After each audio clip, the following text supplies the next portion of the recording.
दोस्तों आज मैं फिर आपके लिए धमाकेदार एक्शन मूवी लेकर आया हूँ। याओवा प्राइम नाम का ये ग्रह सूखा, वीरान और बेरहम है। यहाँ बस एक ही कानून चलता है, बड़ा मछली छोटी मछली को खा जाती है, कमजोर का कोई वजूद नहीं रहता। ऐसे माहौल में एक नौजवान प्रीडेटर अपने ही बड़े भाई की तलाश में शिकार पर निकला है। हाईटेक स्मार्ट डिवाइस और आंखों में लगे हीट सेंसर की मदद से वह थोड़ी ही देर में अपने भाई कुए तक पहुंच जाता है। दोनों मिलते ही बातचीत की जगह सीधा घूंसे चल पड़ते हैं और जोरदार लेकिन बेनतीजा लड़ाई शुरू हो जाती है। इन दोनों भाइयों की लड़ाई की जड़ भी उनके पिता को इम्प्रेस करना ही है, लेकिन डेक के तमाम जज्बे के बावजूद बाजी क्वे के हाथ में रहती है। वो पूरी तरह ट्रेंड योद्धा की तरह लड़ता है और डेक को बुरी तरह पीटकर गहरी खाई में गिरा देता है। उसका मास्क भी उड़कर अलग जा गिरता है। किसी तरह ऊपर चढ़कर डेक वापस आता है तो देखता है क्वे आराम से बैठा उसका इंतजार कर रहा है। डेक कहता है कि वो अभी जिंदा है, लेकिन बड़ा भाई ठंडे अंदाज में जवाब देता है कि ज्यादा देर जिंदा नहीं रहेगा। फिर डेक उससे सवाल करता है, क्या मैं भी सच में प्रेडेटर हूँ? कोई सख्त लहजे में कहता है कि अभी नहीं, तुमने न तो कबीले की इज्जत कमाई है और ना ही इतना खून बहाया है कि तुम्हें असली योद्धा माना जाए। डेक गुस्से में दहाड़ते हुए उसे तलवार उठाकर फेयर फाइट करने की चुनौती देता है, मगर कोए उसे नजरअंदाज कर देता है और दोनों गुफा के अंदर और गहराई में एक्सप्लोर करने लगते हैं। अंदर डेक को किसी पुरानी जंग में बचा हुआ एक अजीब पुराना डिवाइस मिलता है। कोए उसे एक नया कैनन वेपन देता है ताकि कम से कम अपनी हिफाजत तो कर सके, और फिर कहता है कि जहाज पर चढ़ो और यहाँ से निकल जाओ। पीढ़ी दर पीढ़ी उनके पुरखे हमेशा सबसे खतरनाक शिकार का पीछा करते आए हैं। अपने आप को साबित करने के लिए हर योद्धा को किसी खास जीव का कटा हुआ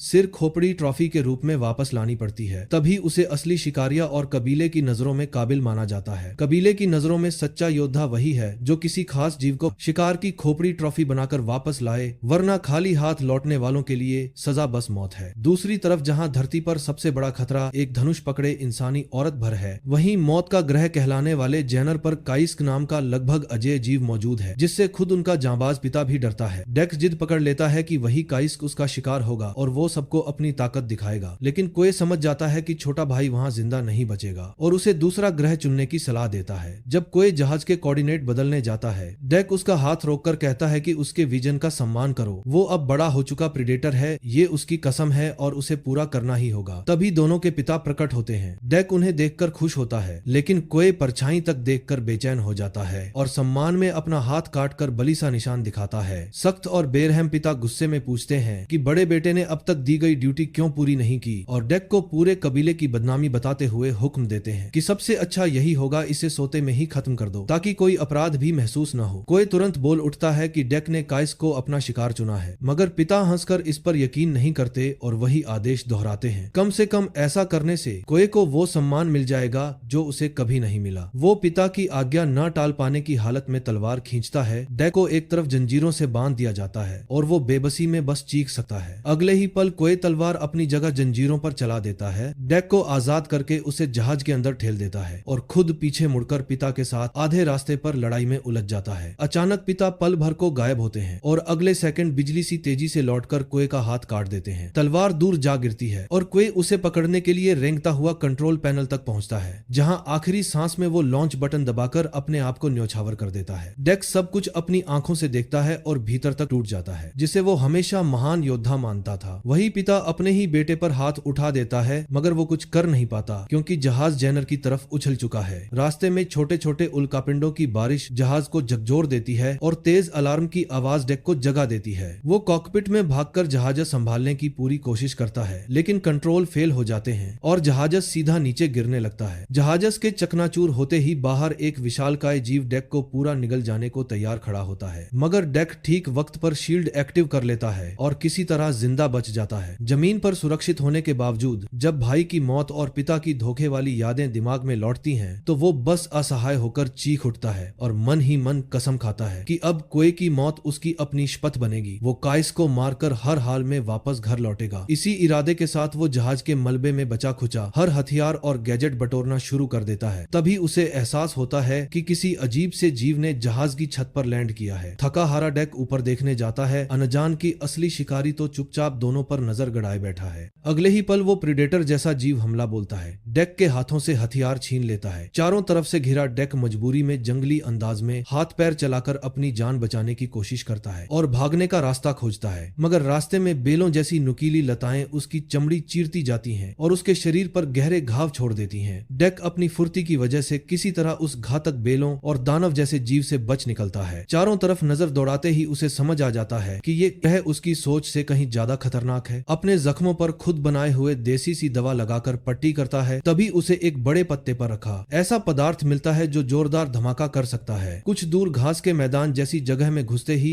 डेक को अजीब सी फली जैसी कैप्सूल दिखाई देती हैं। हल्का सा स्पर्श होते ही इनमें से बेहोश कर देने वाले जहरीले स्पोर्स बाहर निकल आते हैं। उसी वक्त उसे एक महिला रोबोट की आवाज सुनाई देती है। वो आगे कहीं फंसी हुई है। वो कहती है कि अगर डेक उसे आजाद कर दे तो वो उसकी मदद करेगी, और साथ ही चेतावनी देती है कि यहाँ पहले भी कई प्रेडेटर आए थे और सब मारे गए। बात पूरी होती ही है कि ऊपर उड़ता पक्षी पत्थर गिराकर उन पॉड्स को एक्टिव कर देता है। डेक साफ इनकार कर देता है क्योंकि उसके हिसाब से असली प्रेडेटर हमेशा अकेले काम करता है। एंड्रॉयड अपना नाम थिया बताती है और ये भी कि उसे पता है डेक काइस को ढूंढ रहा है। उड़ता पक्षी दूसरा पत्थर गिराता है और इस बार डेक खुद उन जहरीले स्पोर्स में सांस ले लेता है। शरीर सुन्न होने लगता है तो मजबूरी में उसे थिया से हाथ मिलाना पड़ता है और वो अपना डार्ट उसकी तरफ फेंकता है। डेक को जैसे ही एक जानवर निगलने वाला होता है, थिया समय पर उसे खींचकर बचा लेती है और एंटीडोट दे देती है। होश में आते ही थिया बिना रुके बातें करने लगती है और डेक से कहती है कि उसे उठाकर चलाए क्योंकि उसका शरीर पूरा नहीं है। डेक पूछता है कि उसके पैर कहाँ गए तो वो बताती है कि हाल की एक एक्सपीडिशन बुरी तरह बिगड़ गई थी, उसी में उसके पैर चले गए। अब वो आधी मशीन आधी इंसान जैसी बनकर इस मौत के ग्रह पर फंसी हुई है। थिया बताती है कि वह उतानी कंपनी की एक आर्टिफिशियल बायोलॉजिस्ट है जो जैन के इलॉन जातानी प्रोजेक्ट से जुड़ी हुई थी। उसे पता है कि डेक यहाँ काइस की तलाश में आया है, इसलिए वो जेनर ग्रह को बेहद खतरनाक बताते हुए समझाती है कि अगर दोनों मिलकर काम करें तो शायद इस दानव को हरा सकें, क्योंकि वो खुद काइस के हमले से किसी तरह बची हुई इकलौती गवाह है। वही जीव है जिसने उसका शरीर चीरकर टुकड़े टुकड़े कर दिया था। हाल की टक्कर की वजह से थिया के ज्यादातर टेक सिस्टम बंद पड़े हैं, इसलिए वो डेक को मनाती है कि अगर वो उसे एक मौका दे तो वही काइस के ठिकाने तक पहुंचने की सबसे अहम टूल साबित हो सकती है। मजबूर होकर डेक उसे कंधे पर उठाकर चल पड़ता है, लेकिन असली टॉर्चर अब शुरू होता है। थिया रास्ते भर बिना रुके बात करती जाती है, यहाँ तक कि वो उससे ये सवाल भी कर डालती है कि तुम इतने छोटे क्यों हो। एक नदी पार करते वक्त अम्ल उगलने वाली ईल जैसी जीवों का झुंड डेक को घेर लेता है, लेकिन थिया उसे शांत करती है कि जब तक उन्हें थोड़ा सा खाना दे दो, ये हानिकारक नहीं बल्कि काफी शांत और वफादार भी हो सकते हैं। थिया को बार बार कंधे पर उठाने से परेशान होकर डेक लताओं से एक जुगाड़ू बैकपैक बना लेता है और उसी में थिया को टांग देता है। यहीं पहली बार वो अपना नाम बता देता है और उम्मीद जताता है कि थिया सच में उसके लिए मददगार साबित होगी। अपने खून की कुछ बूंदों से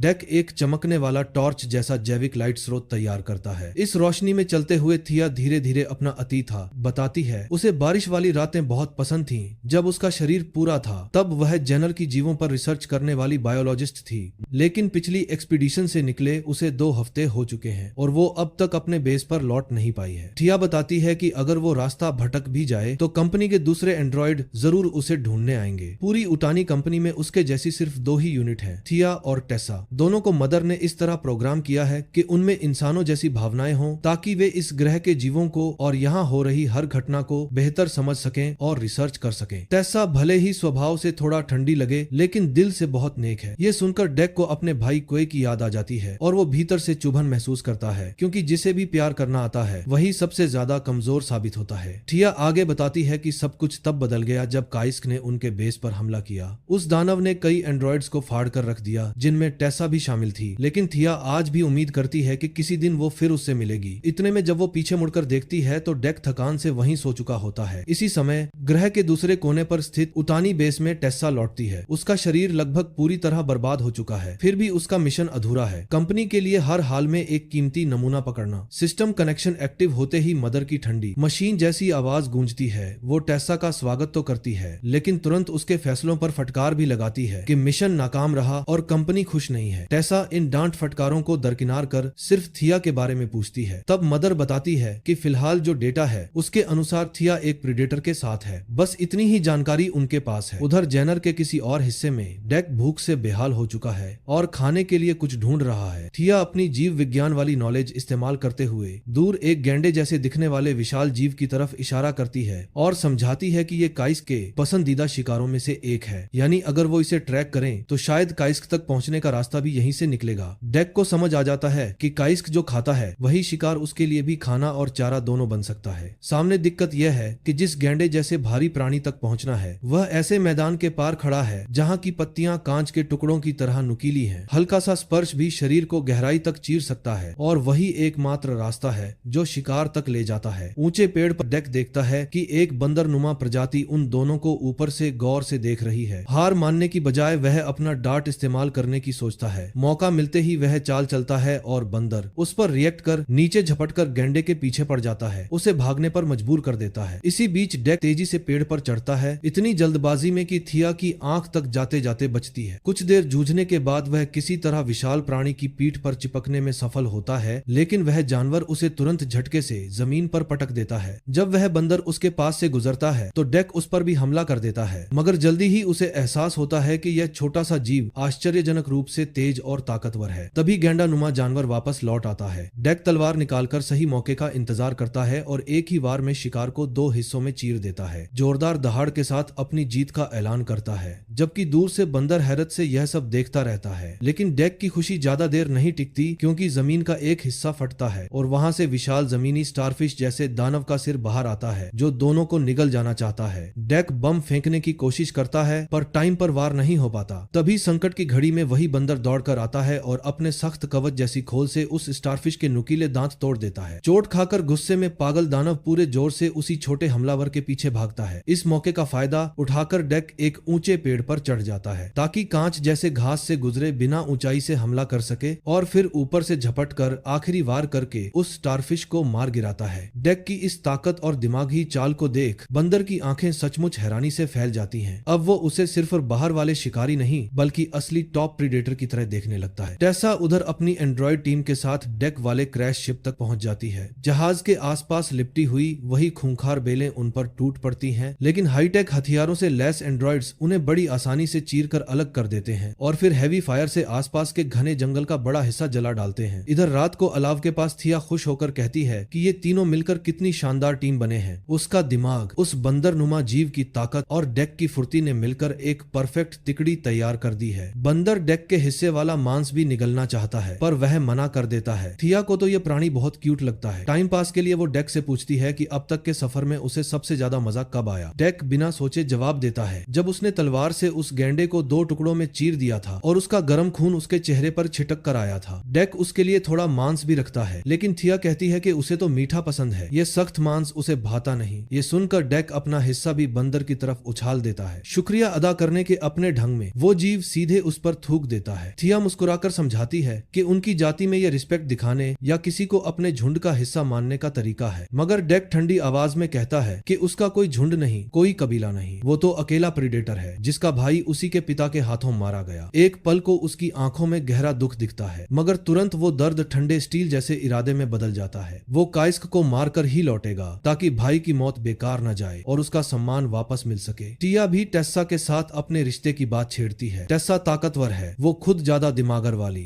दोनों मिलकर ही पूरा बनती हैं। डेक उल्टा उसे समझाता है कि उसे अपनी खुद की वैल्यू पर जोर देना चाहिए। अगर दोनों एक जैसी हैं तो टेस्सा उसकी बड़ी बहन की तरह है, लेकिन थिया को भी अपनी अलग पहचान बनानी होगी। सोने से पहले डेक जमीन खोदकर एक गड्ढा बनाता है और उसमें एक पत्थर रखकर ऊपर से मिट्टी भर देता है, जैसे किसी छोटे से अस्थायी कब्र या मार्कर की तरह। पास बैठा बंदर ये देखता है और बिल्कुल वैसा ही करने लगता है, मानो डेक के दर्द और उसके रिवाजों को अपने तरीके से समझकर उसे कॉपी कर रहा हो। डेक समझ जाता है कि बंदर उसकी हर हरकत कॉपी कर रहा है, तो वो इसे अपना हथियार पकड़ने जैसा इशारा समझाकर तलवार उसकी तरफ बढ़ा देता है, मानो उसे अपनी ट्राइब में शामिल कर रहा हो। उधर टेसा और उसके एंड्रॉइड्स डेक के क्रैश हुए जहाज तक पहुंच चुके हैं। जहाज के अंदर उन्हें कुएं का ट्रॉफी रूम मिलता है, जहां अलग अलग जीवों की खोपड़ियां और भारी भरकम हथियार भरे पड़े हैं, जिनमें एक बेहद ताकतवर नाइट्रोजन बम भी शामिल है। सुबह डेक थिया से कहता है कि अब उसे आगे बढ़ना होगा, लेकिन थिया बुड नाम के उस बंदर को पीछे छोड़ने के लिए तैयार नहीं। उसका मानना है कि बड साथ होगा तो काम आएगा। डेक, जो हमेशा अकेले शिकार करने वाला प्रीडेटर है, साफ इनकार कर देता है। थिया तर्क देती है कि मैं तुम्हारी साथी हूँ, जिस पर डेक ठंडे लहजे में जवाब देता है, किसने कहा? तुम जिंदा प्राणी नहीं, एक टूल हो। उसके हिसाब से बड उनके बिना भी आराम से जिंदा रह सकता है। नदी किनारे घाव धोते हुए डेक को पानी में एक विशाल पंजे का निशान दिखता है। वो थिया से पूछता है क्या ये काइस्क का है, और जल्दी ही समझ जाता है कि ये वही जगह है जहाँ वो दानव पानी पीने आता है। थिया अभी भी बड को छोड़ आने से नाराज है, इसलिए सीधे डेक के सबसे दर्दनाक बिंदु पर चोट करती है। तुम्हारे जैसे ताकतवर भाई की मौत आखिर हुई कैसे? मजबूर होकर डेक अपने भाई और पिता वाली पूरी घटना दर्द के साथ दोबारा सुनाता है। थिया फिर पृथ्वी के एक जीव, भेड़िए वोल्व्स की मिसाल देती है। वो बताती है कि भेड़िए झुंड में शिकार करते हैं और अल्फा का काम सबसे ज्यादा शिकार करना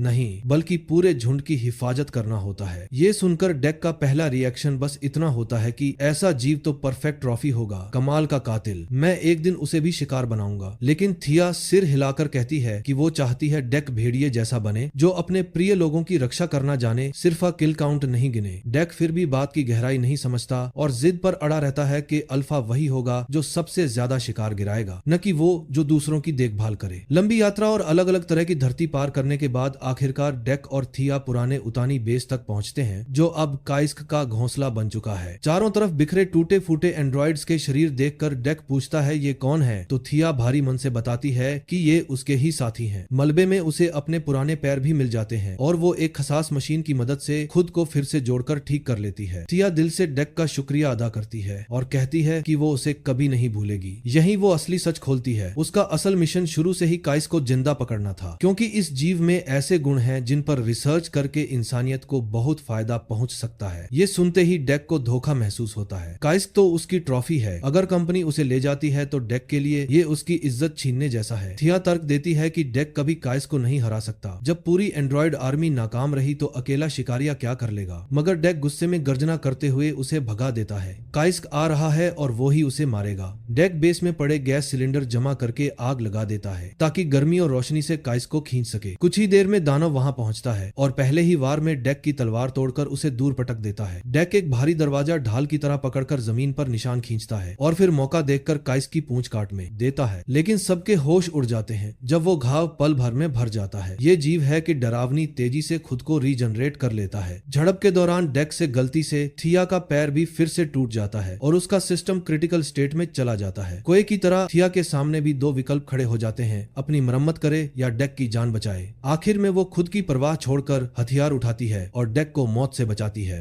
डेक उस मौके का इस्तेमाल करके थिया के हथियार से काइस को जख्मी करता है और थिया के ताना से को भाग जाने का आदेश देता है, जबकि वो खुद आसपास की हर चीज को हथियार की तरह इस्तेमाल करते हुए काइस से भिड़ा रहता है। आखिरकार डेक किसी तरह काइस का सिर काटने में कामयाब हो जाता है, लेकिन डरावनी बात यह कि उसका सिर भी तुरंत वापस उगना शुरू कर देता है। यानी ये लड़ाई अभी खत्म होने से बहुत दूर है। डेक समझ जाता है कि अब उसकी मौत लगभग तय है और वह आंखें बंद करके वार का इंतजार करता है, लेकिन काइस उसके पास आकर बस सूंघता है, हमला नहीं करता। ठीक तभी एक गोलसा डिवाइस लुढ़कते हुए आता है और पल भर में दोनों को बर्फ की तरह जमा देता है। ये टेसा की एंट्री है जो काइस और डेक दोनों को कैद कर बेस पर ले जाती है। बेस पर पहुंचकर डेक टेसा को छोड़ने का आदेश देता है पर वह मना कर देती है। उसका इरादा है कि पहले इस अलग किस्म के प्रेडेटर पर रिसर्च की जाए कि आखिर इसमें ऐसा क्या है जो इसे बाकियों से अलग बनाता है। टेस्ट के दौरान उसे पता चलता है कि बाकी प्रेडेटर्स की तुलना में डेक कद में छोटा और शारीरिक तौर पर कमजोर है। डेक में टेसा को ताना मारता है कि तुम खुद सिर्फ किसी तीसरे की बनाई हुई मशीन हो, तुम्हारे खुद के कोई जज्बात नहीं। जिस दिन मैं तुम्हारा सिर तोड़ दूंगा उस पल का मजा लूंगा। टेसा ठंडी आवाज में जवाब देती है कि अब डेक का शिकार खत्म हो चुका, वो कंपनी की प्रॉपर्टी है और आगे की जिंदगी एक लैब स्पेसिमेन की तरह गुजरेगी। उधर थिया होश में आती है तो अपनी बहन को देखकर बहुत खुश होती है। इतने सब के बाद दोनों फिर साथ हैं। टेसा बताती है कि उनकी योजना इस खराब प्रेडेटर पर प्रयोग करके उसकी नस्ल की बॉडी स्टडी और कमजोरियां जानने की है। साथ ही काइस्क भी उनकी गिरफ्त में है। वो डेक को सीरम इंजेक्ट करना चाहती है, लेकिन थिया उसे रोक देती है और कहती है कि यह प्रीडेटर रिसर्च के लायक नहीं, इसकी कमजोरियां कंपनी के स्टैंडर्ड पर खरी नहीं उतरती। फिर भी टेसा मानती नहीं और स्कैनिंग के नाम पर डेक के शरीर से कई केबल जोड़कर उसे बिजली के झटके देने लगती है। क्रूर प्रयोग शुरू हो जाते हैं और डेक को असहनीय दर्द सहना पड़ता है। टिया बार बार बहन से रुकने की गुजारिश करती है पर टेसा इनकार करती है, सिर्फ मिशन और डेटा की बात करती रहती है। आखिर में थिया मजबूर होकर सारे कंट्रोल सिस्टम बंद कर देती है और टेसा से कहती है कि उन्हें ऐसा काम नहीं करना चाहिए, चाहे वे मशीन हो या नहीं, लेकिन वे एक ही परिवार का हिस्सा हैं और परिवार पर ऐसे जुल्म नहीं किए जाते। टेसा ठंडे लहजे में थिया से कहती है कि उसने कमजोरी दिखा दी है, इसलिए कंपनी उसे बस एक आखिरी मौका दे रही है। मिशन पूरा होते ही थिया को डिलीट करके उसकी जगह नया यूनिट लगा दिया जाएगा, क्योंकि अब कंपनी को वो सब मिल गया है जो उसे चाहिए था। इतने में दूसरे एंड्रॉइड्स डेक के हथियारों को नजदीक से देखने आ जाते हैं, बिना ये समझे कि इनमें कितना खतरा छिपा है। वे डेक से पूछते हैं कि इन्हें कैसे इस्तेमाल किया जाता है। डेक उनकी भाषा नहीं समझता तो थिया ट्रांसलेट करने लगती है।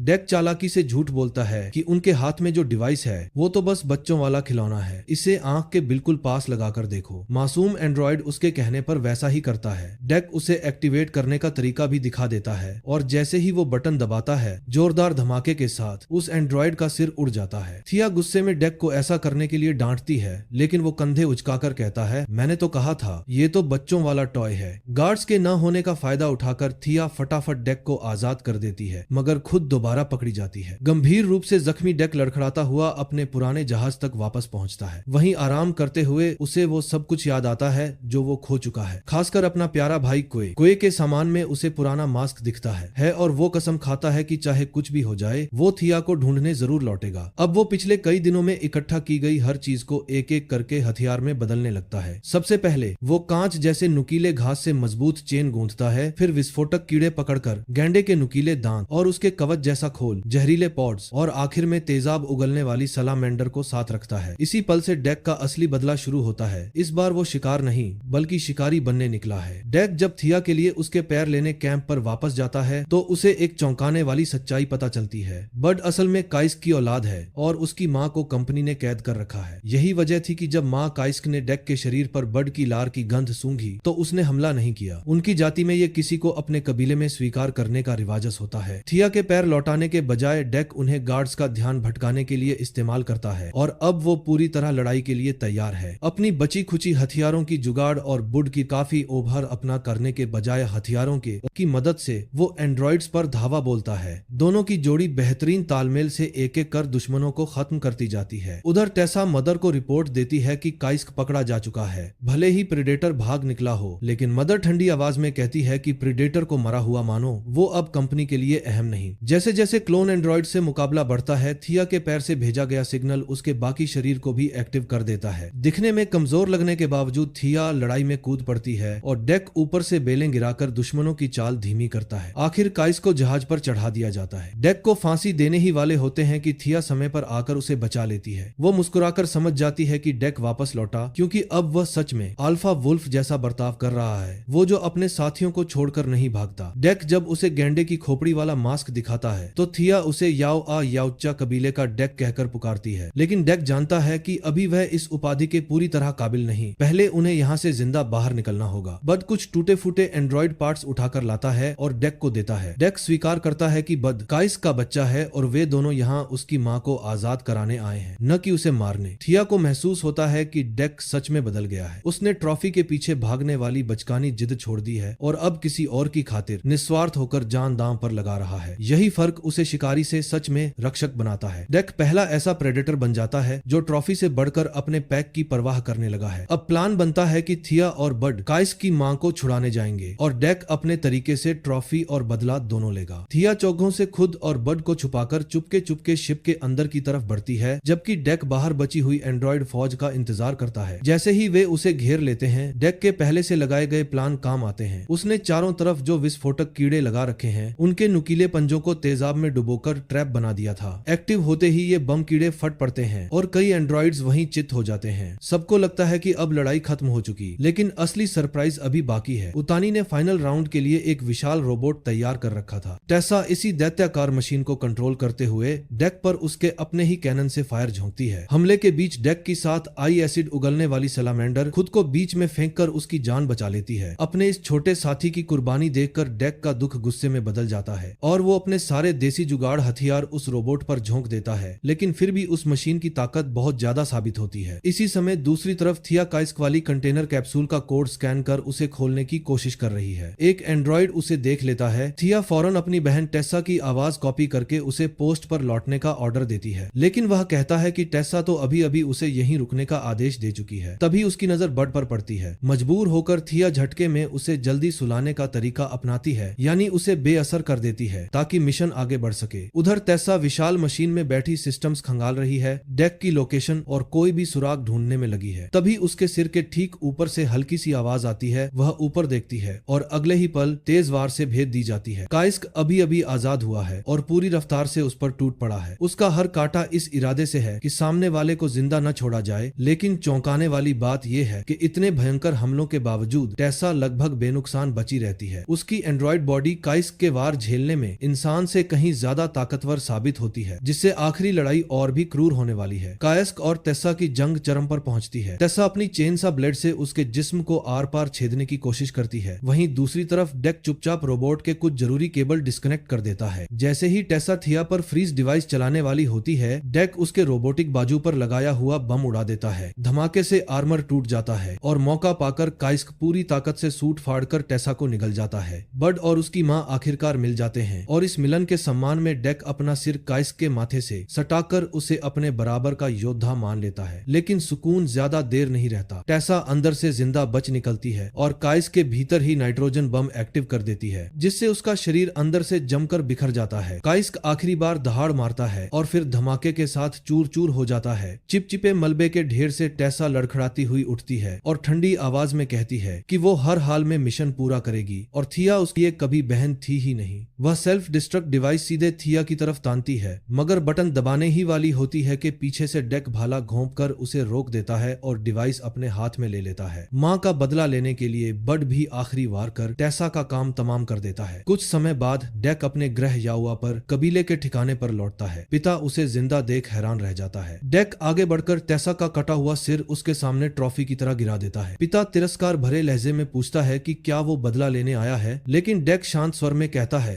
कि उसे बस अपना कैमोफ्लाज सूट चाहिए। पिता के लिए वो अब भी पूरे कबीले की बदनामी है। उसके मुताबिक डेक की वजह से ही कोए जैसा महान योद्धा जान से गया, इसलिए वह अपने सैनिकों को आदेश देता है कि डेक को मार डालो। अब तक निखरे नए हथियारों के साथ डेक कांच जैसे नुकीले घास से बनी चेन और भाले का कॉम्बो इस्तेमाल कर दो गार्ड्स को तुरंत ढेर कर देता है। आखिर में वह अपने ही पिता को भेद देता है, ये साबित करते हुए कि वह कितना मजबूत हो चुका है। डर के मारे पिता कैमोफ्लाज मोड में गायब होकर पीछे से वार करने की कोशिश करता है, लेकिन डेक अपने जहाजे की मदद से उसके हीट सिग्नेचर को ट्रैक कर लेता है। पृथ्वी की इमेज ओवरले करके लोकेशन लॉक करता है और बिना हिचक उसका हाथ काट देता है। फिर एनर्जी नेट से उसे लपेट कर जकड़ देता है। यहाँ डेक पहली बार सचमुच उस अल्फा की तरह खड़ा होता है, जो सिर्फ शिकार नहीं करता बल्कि अपने लोगों और अपने सम्मान की रखवाली भी कर सकता है। अंत में डेक जैसे ही तलवार अपने बाप के सीने के आर पार कर देता है, मरते मरते बाप वही पुराना कबीलाई उसूल दोहराता है। काबिल जिंदा रहते हैं, कमजोर मर जाते हैं। वो आखिरी सांसों में भी सौदा पेश करता है कि अगर डेक अब हार मान ले तो उसे कबीले का हिस्सा स्वीकार कर लिया जाएगा। डेक ठंडी नजर से उसे देखता है और जवाब देता है, मेरे पास अब अपना परिवार है। तभी धुंध के बीच से बड सामने आता है। एक तेज वार में वह बाप की खोपड़ी उड़ा देता है और डेक उसके कैमोफ्लाज सूट के साथ पिता की तलवार अपने नाम कर लेता है। अब वो सचमुच ट्रू प्रीडेटर बन चुका है। लेकिन कहानी यहीं खत्म नहीं होती। दूर अंतरिक्ष में प्रीडेटर का नेटवर्क उस शख्स की तलाश शुरू कर चुका है जिसने उनके मुखिया को मारा है। थिया घबराकर पूछती है कि जो जहाज आ रहा है क्या वो कोई और लीडर है? डेक गंभीर होकर कहता है, नहीं, जो आ रही है वो मेरे बाप से भी ज्यादा खतरनाक है। वो मेरी माँ है। यहीं पर ये मूवी वीडियो क्लोज होती है। टोन बिल्कुल उसी यूट्यूब स्टाइल आउट्रो जैसा। तो दोस्तों, आज की ये जबरदस्त प्रीडेटर स्टोरी यहीं तक थी। अगर वीडियो अच्छा लगा हो तो लाइक, शेयर और सब्सक्राइब जरूर करना और बेल आइकॉन दबा देना, ताकि अगला पार्ट जहां डेक का सामना अपनी माँ से होगा मिस